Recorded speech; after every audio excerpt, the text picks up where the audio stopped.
महानगरपालिकेवर महायुतीचा भगवा फडकवण्याकरता आपण सगळे एकत्रित आलोत। आज स्वामी विवेकानंदांची देखील जयंती आहे। स्वामी विवेकानंदांनी हिंदू संस्कृती भगवा झेंडा याला संपूर्ण विश्वापर्यंत नेलं आणि खऱ्या अर्थानं दिग्विजय मिळवला। अशा प्रकारचे स्वामी विवेकानंद यांनाही नमन करतो। कधी कधी मी विचार करतो, इतक्या सभा घेण्याची खरंच गरज आपल्याला आहे का? पण माझ्याकरता तो संवाद असतो। पण काही गोष्टी या सभांपेक्षा अधिक एका वेगळ्याच संवादामध्ये आपल्याला समजू शकतात। आणि म्हणून मी कोणाकडनं तरी शब्द उधार घेतो आणि म्हणतो, जरा लाव रे तो व्हिडिओ, लाव बरं जरा। हे उद्धव वगैरे जे आहेत ना, यांच्या या नीच राजकारणाचाच मला कंटाळा आला होता आणि म्हणून मी बाहेर पडलो। आणि मग जर का उद्धवला कंटाळून तू शिवसेना सोडली असशील तर उद्धवच्या फोनची वाट का बघतोस? आणि ज्यांनी बाळासाहेब असताना त्यांच्या पाठीत खंजीर खुपसला, बाळासाहेबांचं ज्यांनी ऐकलं नाही तो माझं ऐकेल असं तुम्हाला वाटतं? तिथून बाहेर पडताना माझ्या बरोबर मी गाडी चालवतोय, माझ्या बरोबर उद्धव बाजूला बसलाय। तिथून हॉस्पिटल मधनं मातोश्रीला मी घेऊन आलो। हॉस्पिटल मधनं मातोश्रीला येईपर्यंत तेव्हा नाही रे वाटलं की बाळासाहेबांच्या पाठीत खंजीर खुपसणाऱ्याच्या बाजूला मी बसलोय म्हणून। त्या मुलाखतीमध्ये मी असं म्हटलं होतं, सेनेबरोबर परत मनसेने युती करावी किंवा मी तुम्हाला सांगू का, तो माणूस बोलतो वेगळं आणि करतो वेगळं। हा माणूस विश्वास ठेवणार का नाहीये मला माहिती आहे। तो अख्ख्या देशाला आणि महाराष्ट्राला माहित नाही, इतकं जवळून मला माहिती आहे। त्या निंदकाचे घर असावे शेजारी। माझ्याकडे खूप व्हिडिओज आहेत। व्हिडिओ मराठीच्या मुद्द्यावरती असेल किंवा हिंदुत्वाच्या मुद्द्यावरती असेल, या उद्धव ठाकरेंच्या अंगावरती एक तरी केस आहे का? फक्त पैशासाठी, स्वार्थासाठी सगळ्या गोष्टी, कधी हा कधी तो, पण बस मला सत्तेत बसवा। माझ्याकडे खूप व्हिडिओज आहेत। मग तुम्हाला हवा होता म्हणून माननीय बाळासाहेबांच्या नावावरती मुंबईचा महापौर बंगला जो ढापला तो लोकांना विचारून ढापला।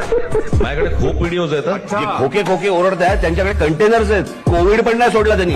प्रत्येक वेळेला यायचं, बाळासाहेबांचं नाव पुढे करायचं, मग आम्ही लगेच बाबडेपणाने इमोशनल। एकदा तुम्ही स्वतःच्या डोळ्याने आणि कानाने ऐका आणि डोळ्याने बघा। हो ती नाही का ज्याला स्वतःला बाळासाहेब झाल्यासारखं वाटतं, मग कधी मराठीच्या नादाला लागतात, कधी हिंदुत्वाच्या नादाला लागतात। शेवटी त्या संजय दत्तला कळतं की साला आपण काही भेजे में केमिकल लोचा होईल आहे।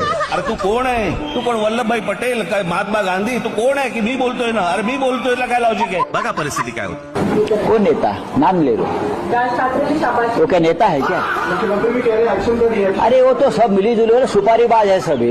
आमच्या आजोबांनी फार छान शब्द काढला होता असल्या वृत्तीच्या लोकांसाठी, हे सगळे लवंडे। संपलेल्या पक्षांवर मी उत्तर देत नाही, संपलेल्या पक्षांवर मी उत्तर देत नाही। पेंग्विन दुपार झाले आता उठले असतील आणि सुपारी सगळेच असतील। बाबा दुपार झाले आता उठले असतील। कोणाचा कधी उठतंय, तुला काय करायचंय? गेल्या 14 वर्षात मी 5 वर्षाचा पहिला हिशोब देतो। गेल्या 5 वर्षाचा, या 5 वर्षामध्ये या मुंबई महानगरपालिकेचं बजेट किती? बजेट 21,000 कोटी रुपये। 21,000 कोटी रुपयाचं बजेट या मुंबई महानगरपालिकेचं। त्यातले 60% पैसे हे आस्थापनेवरती जातात, तिथल्या पगारावरती जातात, इतर गोष्टीवरती जातात। राहतात किती? 40%। आता 40%मध्ये जर समजा पकडलं तर 21,000 कोटी मधले जर 40% पकडले, साधारणपणे 8,000 कोटी रुपये दरवर्षी हातामध्ये राहतात। म्हणजे 5 वर्षामध्ये कमीत कमी 40,000 कोटी रुपये हातामध्ये होते। या मुंबई शहरावरती खर्च करायला गेले कुठे? गेली 20, 25, 30 वर्ष महानगरपालिका आहेत, ज्याच्यामध्ये शहराचा तर विकास झालाच आहे, पण मराठी माणूसही उद्ध्वस्त झालाय। माननीय बाळासाहेब असताना या सगळ्या गोष्टींकडे एक बारीक लक्ष तरी असायचं। नंतर तर काय बारीक लक्ष फक्त पैशावर। ते आज पण कुठेतरी आणि परवा पण कुठेतरी हेलिकॉप्टर मधून उतरताना उद्धव ठाकरेंची बॅग तपासली। निवडणूक आयोगाच्या लोकांना पण कुठे काय तपासायचं हे पण कळत नाही। ज्याच्या हातात आजपर्यंत कधी पैसे बाहेर निघाले नाही, त्याच्या बॅगेत काय असणार? फार तर हात रुमाल आणि कोमट पाणी। त्यामुळे आता मला सांगा, आपण उत्तर देण्याची गरज आहे? उत्तर त्यांनीच दिलंय। या ठिकाणी काल जी सभा झाली त्या सभेमध्ये पुन्हा तेच अपील, पुन्हा तीच कारणं, पुन्हा तेच मुद्दे। खरं म्हणजे आत्ताच एकनाथजींनी या ठिकाणी सांगितलं, ही मुंबई कोणाच्या बापाच्या बापाच्या बापाच्या बापाच्या बापाच्या बापाच्या बाप जरी आला तरी महाराष्ट्रापासून तुटू शकत नाही.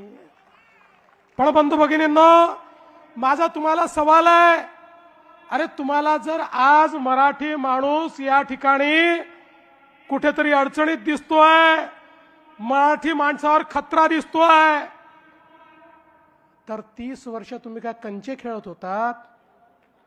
मला सांगा, काय करत होतात तुम्ही? आणि मग याला जबाबदार कोण आहे? 25-25 वर्ष या महानगरपालिकेमध्ये खुर्च्या तोडण्याचं काम तुम्ही केलं, आणि तरी जर माझा मराठी माणूस या ठिकाणी अडचणीत असेल, अरे चुल्लू भर पानी में डूब मरो, कहा वोट मांगने के लिए यहां आते हो?